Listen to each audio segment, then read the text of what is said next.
Vous l'avez pas physiquement. Voilà Biguine. Par derrière en version, en version croisée. Biguine, elle a eu 2 veaux dans son milieu. Monsieur le Président, je vous présente Monsieur Lupon, éleveur de Brahman ici, dans l'Ouest.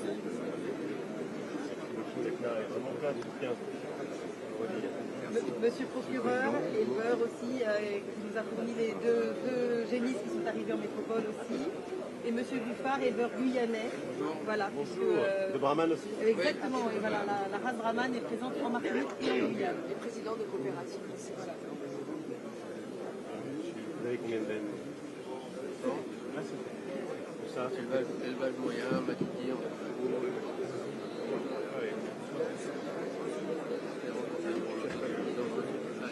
T'es venu, ça avance? Ouais, c'est dur, mais ça avance. Monsieur le Président, si vous avez le temps de faire le tour, nous avons un hologramme qui présente Biguine. Ça va? Ouais, allons. Bonjour. Si on peut vous guider, Comment ça va? Et vous? Content de vous voir. Moi aussi, alors. Oui, c'est ça, oui.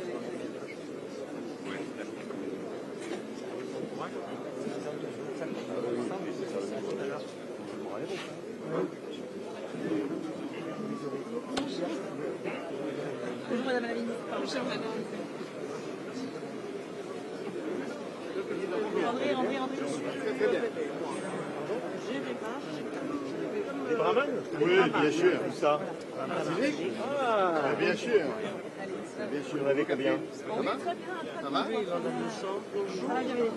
On va avancer devant l'hologramme. L'élevage moyen est de combien de bêtes?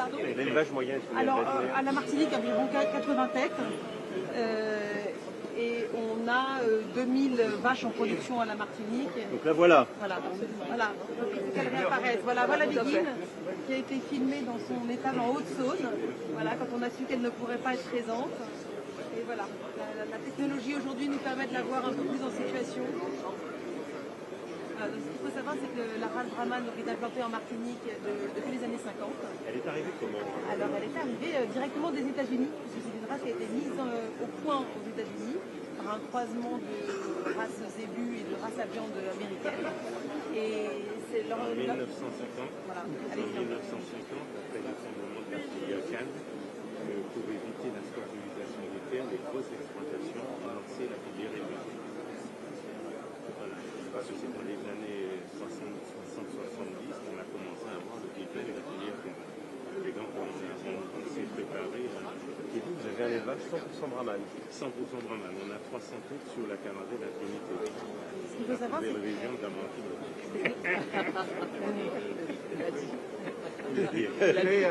Mais oui.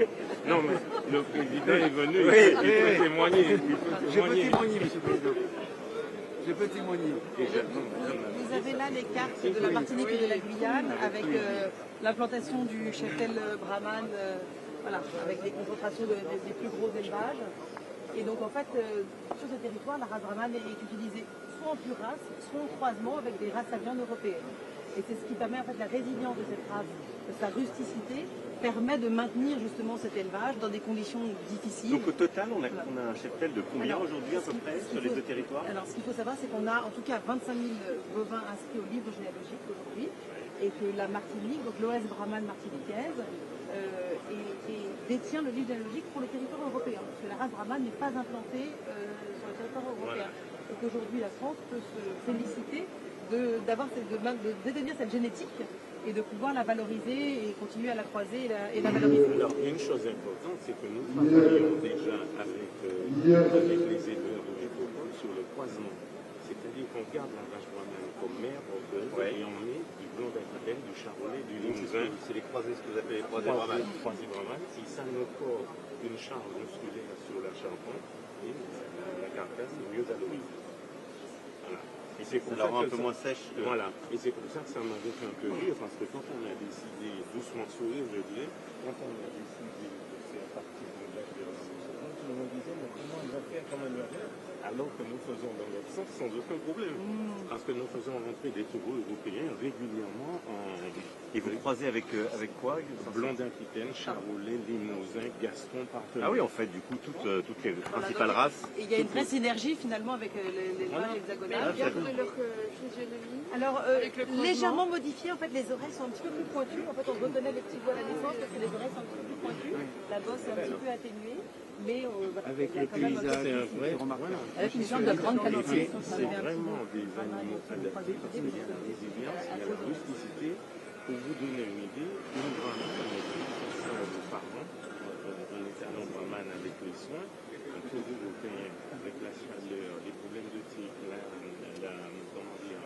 pyroplastose avec le type, on a 4 taureaux. C'est pour ça que je vous dis que c'est un animal vraiment adapté. C'est un rapport de 1 à 10 en termes de source. C'est quelque chose d'incroyable. Et c'est pour ça qu'on parle du 4x4 des savanes aux Antilles. Ça s'adapte à tout type de climat.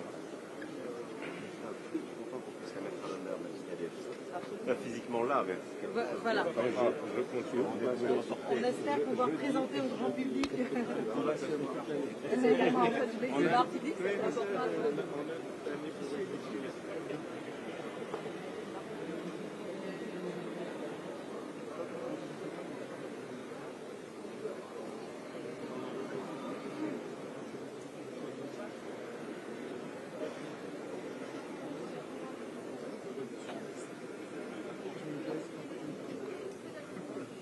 Je marche même.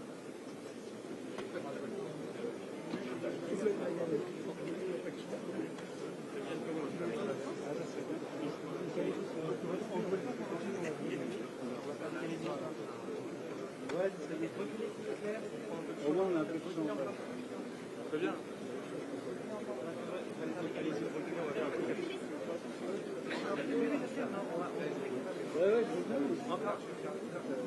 Oui, reculez derrière, s'il vous plaît. Et la suite est pas là.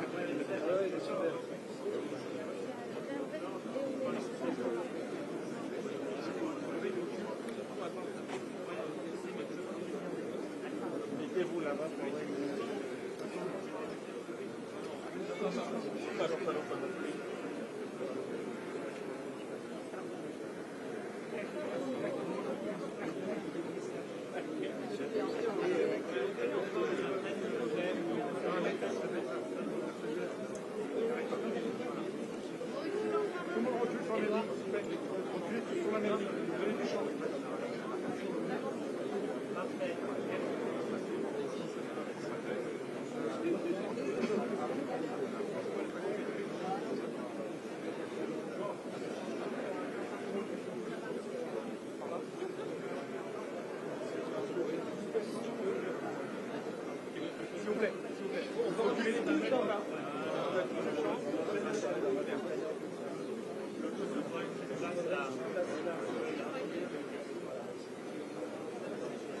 Thank you.